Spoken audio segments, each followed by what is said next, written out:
Introduction. This book was originally published in 1853 by Justin Jones under the pen name of Harry Hazel.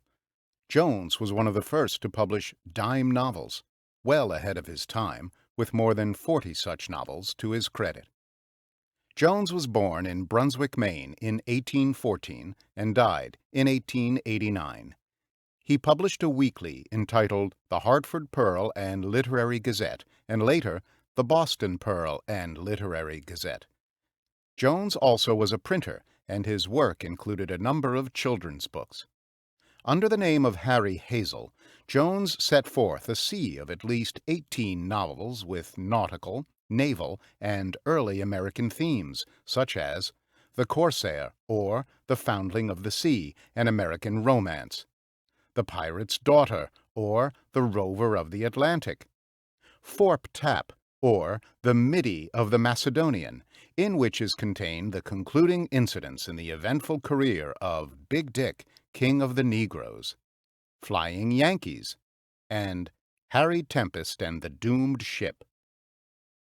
The original title of this book was The Three Pirates, or The Islet of the Virgin. The chief characters were Blackbeard, Red Martin, and Scarlet Jack. The wife of Red Martin, Haidee the Piratess, perhaps depicted one of the few female pirates of history. This book has been only slightly modernized as to use of language so as to provide meaning to the modern reader, as in previous Pirate Trials volumes. Unlike the first two volumes of Pirate Trials, which were actual accounts of the trials, complete with tedious details which would challenge the attention of even barristers, the third volume, as well as this one, are glorious fictional accounts written with style and fascinating detail of adventure and murder on the high seas. Though this book includes tragedy, turmoil, romance, and the effects of unbridled greed, it captures the essence of life and painful death in the days of pirates that may even capture the interest of those who have viewed the Pirates of the Caribbean movies. There are a few trials herein, but they were short, with a quick path to the gallows for the defendants. Chapter 1. Sunset at Sea. The Becalmed Merchantman. An interesting domestic event. Oceana Bertine, the child of the ocean. The shot. Sail ho! A suspicious craft. Red Martin, Blackbeard, and Scarlet Jack. A sea fight. Victory of the buccaneers. Beautiful and breezy had been a bright autumnal day. The sun, in all his refulgent splendor, was sinking beneath the ocean's swelling bosom, imparting a golden glow to the sky of the Occident and gilding the crests of the billows. And as the bright golden shield disappeared beneath the surface, the light wind died away, leaving the ocean like a mirror of burnished steel, in which the blue arch above, now studded with the first stars of evening and the crescent queen of night, were distinctly visible. 50 leagues south of the Great Antilles, a noble vessel lay becalmed. A cloud of canvas hung uselessly from her spars, and a score of sailors lay idling away the time upon her upper deck. She proved to be an American merchantman from Canton, bound to New York, richly laden with silks, spices, teas, specie, and other valuables. On the quarter-deck were the officers of the ship, and a young gentleman, a passenger of pleasing address, who walked to and fro with an anxious expression upon his handsome countenance, and scarcely heeding some pleasant sallies of wit which were directed towards him by the fat, jolly, companionable captain. Presently, a pretty quadroon girl emerged from the cabin and whispered in his ears. He followed her into the cabin, and after a lapse of a few minutes he returned, and again paced the deck with the same troubled and impatient look as before. "Come, come, Harry, cheer up," said the captain. "You're as dull as this confounded calm. What news from below?" "Captain, I am in no humor for foolish jests," replied Henry Bertine. "Avast there, my friend," said the captain. "Do you call that a jest? If so, tell me, how is your good lady?" "I trust she will be better soon," said he soberly. "Fear not. Our physician has the reputation of being skillful in that particular branch of his profession. Therefore, my friend, cheer up, cheer up. Here has a whole half-day passed, and you've been gloomy as a Dutch skipper in a fog. Not so much as a smile has been seen on your features today. If you wear that sorry figurehead much longer, we shall all have the blue devils." The young man made no reply to the good-natured remarks of the captain, and it was doubtful whether he was aware of being addressed, so intent was his mind upon the cause of his anxiety. "If it should happen to be a boy, Harry," continued the jocular captain, "I claim the right of giving it a name. Let me see. Yes, it shall be named after the old ship, Admiral Bertine. Excellent, an honorable name, a title without the station. But if it should be one of the other kind, which is altogether probable, for my wife has presented me with 7 of 'em to one boy, why, we'll christen it, let's see, I can't think of a good one. I have it! Oceana Bertine. Beautiful, isn't it, Harry?" A faint smile did for a moment illumine the features of the young man, but it was unperceived by the captain.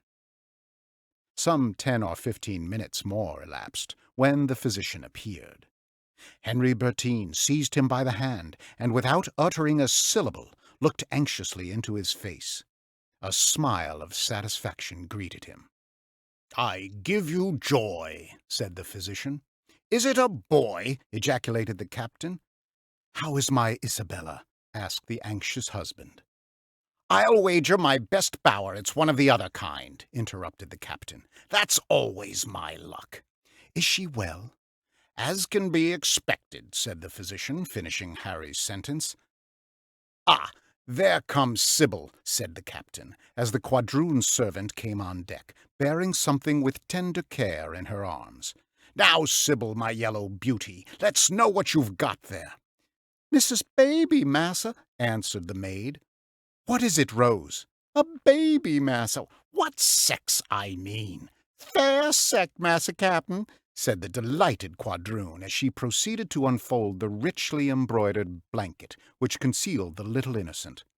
"I told you so!" exclaimed the captain. "I would have wagered my third of the old admiral's cargo that it would turn up a girl. Well, it is a chubby, rosy little creature," he continued, peeping over the servant's shoulder, while she pointed out its infantile perfection to the newly-made father and the physician. "Harry, I congratulate you. Give us your hand, and no more of that brown study. Rather, let us have some brown sherry, and be merry. Here, steward, bring up a bottle of that old golden sherry. We must have a christening." "With all my heart," said the now delighted father, "and I agree to the name I heard fall from your lips. It is highly appropriate." The steward now appeared with a bottle of most excellent sherry and wine-glasses, which he arranged on a portable stand. "Now, steward, draw that cork steadily," cautioned the captain.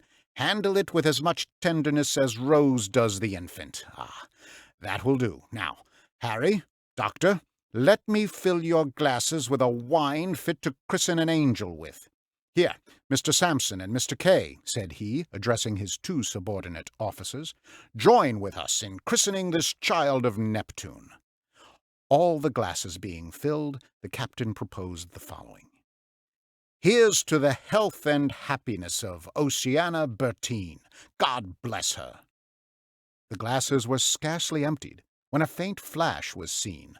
The report of a gun came booming over the sea, and a shot came whizzing over the heads of the officers, perforating in its course the mizzen and main topgallant sail, and spending its force against the fore topsail yard.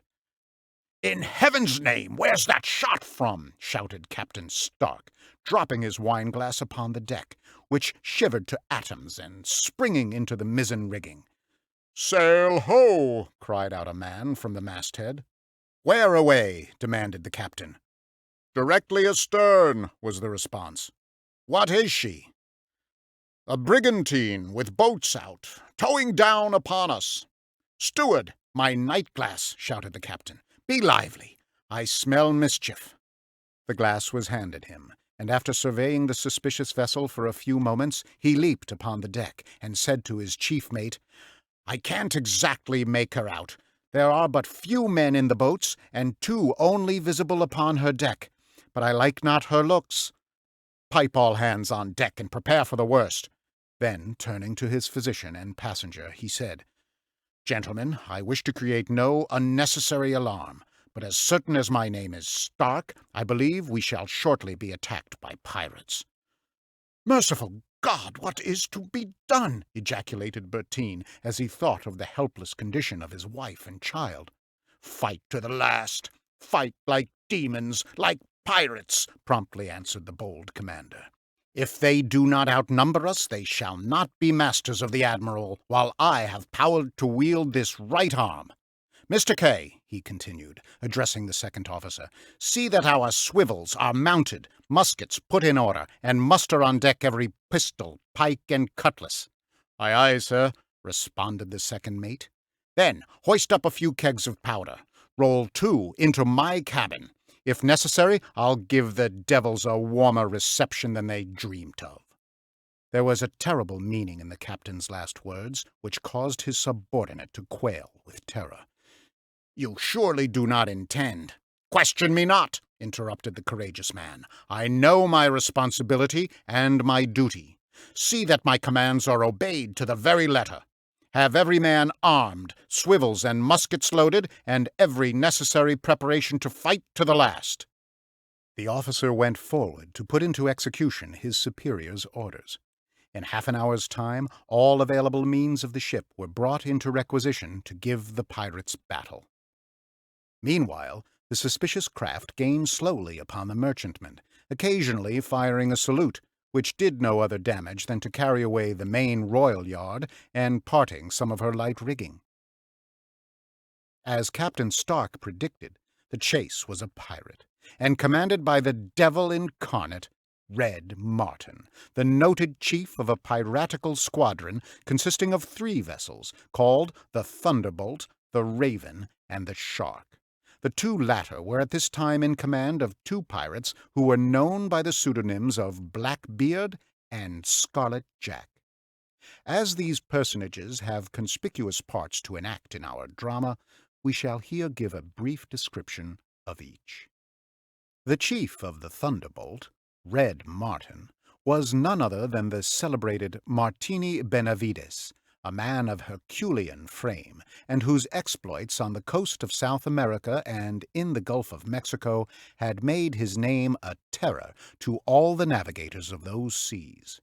He acquired the name of Red Martin not so much from his sanguinary career as from a regular practice of besmearing his face, hands, and arms with red paint whenever he went into an engagement, in order to make himself as hideous as possible in the eyes of his antagonist. He wore a saber of immense length and weight, one that could not have been wielded by an arm less powerful than his.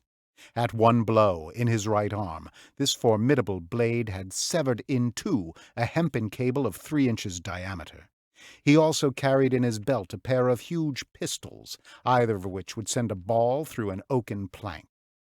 Thus armed, no living man could oppose him in combat. He was feared by his crew and even by his compeers in crime, Blackbeard and Scarlet Jack. Never had his courageous soul quaked with fear, although desperate and bloody had been many of his encounters. Red Martin had a wife, who accompanied him on all of his piratical expeditions. She was a woman of noble mien, courageous, and, although she could cheer on men in the conflict, yet after the victory was won, she would do all in her power to prevent any cold-blooded barbarities from being committed. Her maiden name was Anne Bonny, but having married Red Martin, she was afterwards called Haidee the Fearless, She exercised a powerful influence over her husband, and had not only frequently subdued his ferocious temper, but whenever she exacted from him a promise, she never permitted him to break it. Blackbeard, from the fact of his having invaded the Carolinas, had gained more notoriety in the world than even Red Martin, although in every particular he was very much his inferior. His real name was Teach, but he gained the appellation of Blackbeard from the fact of his wearing a long, bushy black beard that encircled his chin from ear to ear. Bristol, England, claims to be the birthplace of this renowned buccaneer, and at the time we find him commanding the Raven, a schooner of 18 guns, it was in the early part of his career as a corsair. His history, subsequent to the incidents of this narrative, is already known to the world. Scarlet Jack, the chief officer of the third vessel in Red Martin's squadron, was a Portuguese by birth, a young man of pleasing manners and genteel in person. He was mild as a lamb when in the society of his associates, but when the battle raged, he could exhibit all the ferocity of a hungry tiger. For 2 years he was Red Martin's lieutenant and confidential adviser, and when the Shark was added to the squadron, she was placed under his command. He gained the sobriquet of Scarlet Jack from constantly wearing, when on duty, a richly embroidered scarlet cap and a scarlet jacket trimmed with gold lace. He boasted of having been descended from one of the noblest families of Portugal, but having committed a high political offense, was obliged to seek a refuge from his family and his country. He boasted, too, of having received a collegiate education at Madrid, which was most probably correct, for he was not only master of the Italian, French, and Spanish languages, but was familiar with the Latin and Greek classics. There were several peculiar traits in his character, which developed themselves during many incidents, which will be introduced into these pages of romantic adventures. Now, back to our story unfurling with the winds. Twilight had passed, and night, made beautiful by a clear atmosphere and innumerable stars, came over the scene, when the piratical brigantine had come within hailing distance of the merchantmen. "Ship ahoy!" shouted a voice through the speaking trumpet. "Hello!" Was the loud response of Captain Stark. "What ship is that?" The Admiral, of and bound for New York. Who are you? "The Thunderbolt. For further particulars, look aloft." And at the moment, Red Martin's dread flag was run up to the main truck. "Send your chief officer and papers aboard," demanded the pirate. "I acknowledge no authority under the black flag," replied Captain Stark. A shot from the pirate, which passed over the quarterdeck of the ship, was the reply to this denial of the pirate's power. The 2 boats, which had been towing the brigantine, were brought alongside and were quickly filled with pirates, armed with cutlasses and small firearms. Commanded by the lieutenant of the brigantine, the attacking party set off, anticipating an easy capture of the ship. "No quarter!" cried the chief to his lieutenant as the boats put off.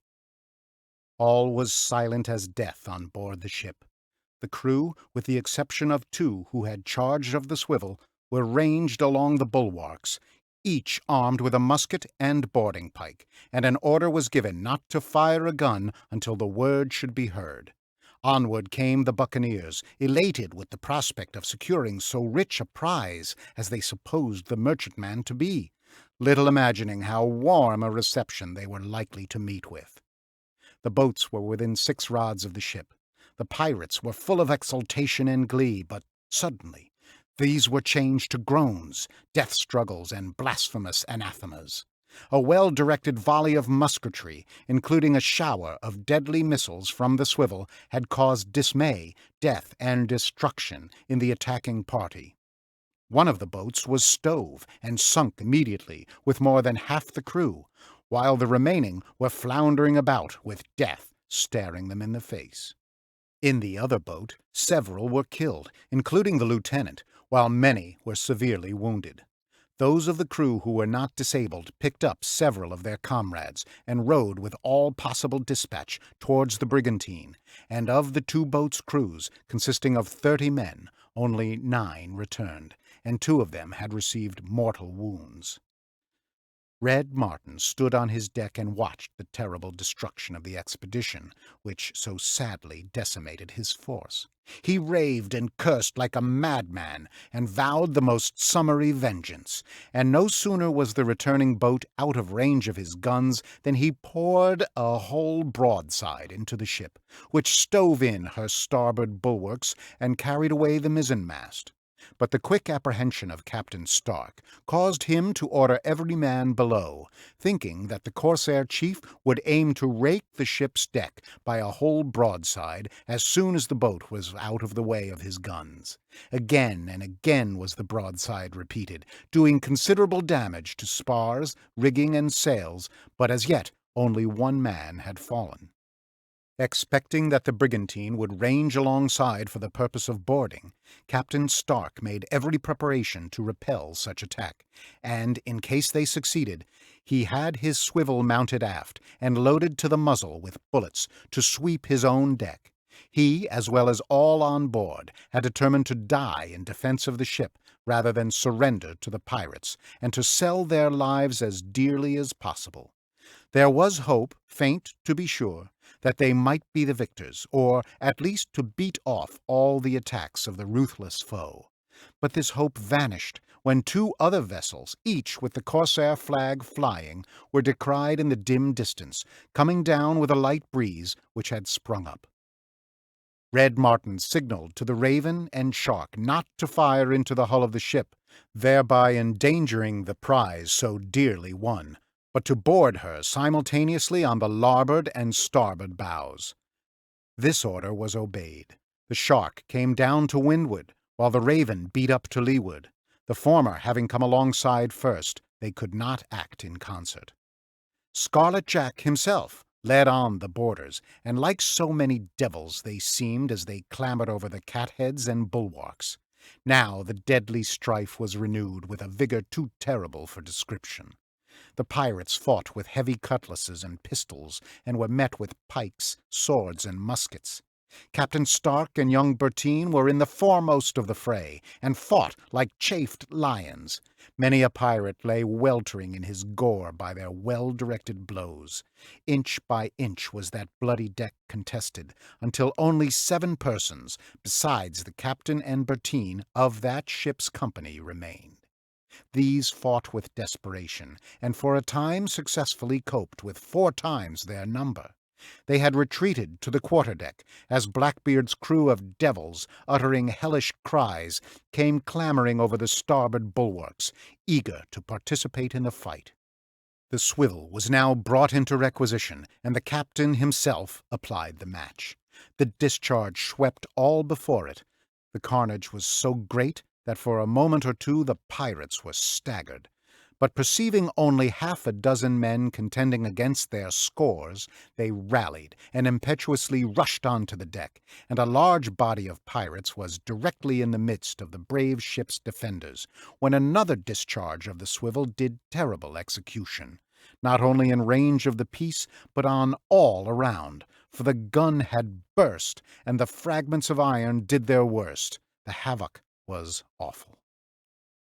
4 only of that resolute crew remained, standing on that purple-dyed deck. These were seized with weapons still in their hands, dragged forward and lashed to the windlass, to receive a tortured death thereafter. The pirates looked among the slain for the body of the commander of the merchantman, but it was nowhere to be found. He had disappeared during the confusion incident to the bursting of the swivel, and the pirates conjectured that he must have been blown overboard. The chief of the squadron now came on board, and the pirates gave 3 loud huzzas for the victory they had so dearly achieved.